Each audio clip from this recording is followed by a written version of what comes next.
everyone, good evening po sa inyong lahat. So ayan, yung dance classification na napili ko sa dance documentary project is tinikling. Yung folk dance pala, sorry.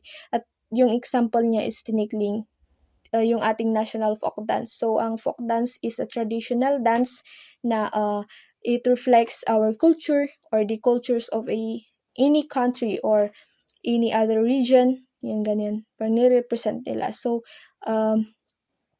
this dance is often performed by an ordinary people in social gatherings. Ayan po. And then, yung cultural meaning and values niya is the folk dance shows the traditions of Filipino community. So, ayan, na pre-preserve natin ito to pass sa generation to generation, and then it represent the way of life ng mga ancestors natin, like for example yung fishing, farming, ganyan, courtship, and etc. So values shown in the folk dance is cooperation, respect, and grace, tapos joy, tapos unity, ayan. And then sa sample, yan, yung sample dance, ito yung tinikling from Leyte. Magtuktok gyapon.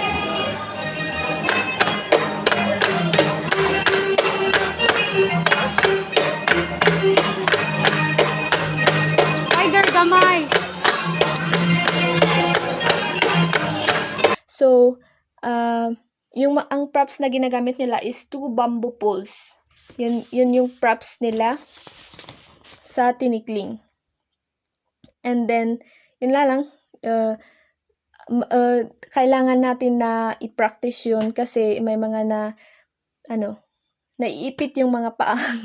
So, kailangan natin na i-practice yung sayaw na yun. And then, I will be demonstrating yung ibang steps ng folk dance pala. Sorry. So, before start pala is magbabaw muna. Before we start to dance, ganun.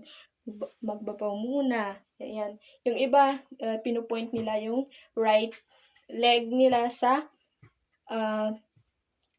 pa-backward. And then, bow. Ayan, yung iba pa nga. Ganun. Tapos, yung nakikita ba yung paa ko? Like for example, imagine niyo na lang. Wait, I will post it na lang. Ganito siya. Imagine niyo na lang na merong bamboo dito. Dito na nakalagay. Tapos, dito ako. Tapos, yan. Dito yung bamboo poles. Imagine niyo na lang. Ganon mo siya. Kapag ginanon yung bamboo poles, saka mo bababa yung paa mo. Tapos kapag ginanon yung bamboo poles, yan iniingat mo. Tapos kapag ginanon nila yung bamboo poles. Sorry, wala kasi akong kasama na mag-handle ng bamboo poles. So ayan, kapag ginanon mo, iangat mo yung paa mo. Tapos kapag ganyan, yun na yung time mo. I-timing mo siya. Tapos ganon. So, 1,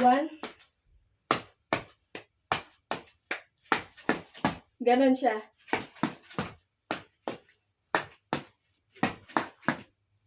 Ganon. Ito is, kamesa de chino or yung baro at saya. So, yung natutunan ko dito is, ayan, sa what they learn about the dance classification, how dance contribute to fitness, cultural identity, and self-expression.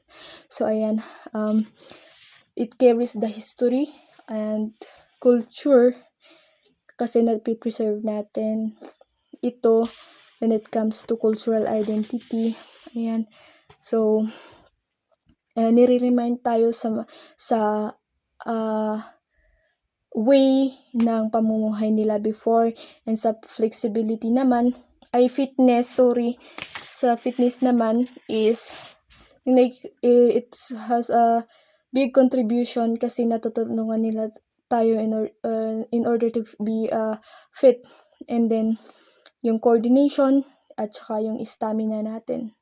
So, ayan, sa project na ito, mas natutunan ko na pahalagahan natin yung ating folk dance kasi ay parang parang ngayon parang what do you call this, na na siya, namo-modernize na. So ayan, yung mga sumisikat na sayaw na mga modern dance na, hindi na yung mga folk dance. Kapag siguro may mga contest regarding kapag IP ganon, saka lumalabas yung mga folk dance. So ayan, yan na lang po muna. Thank you.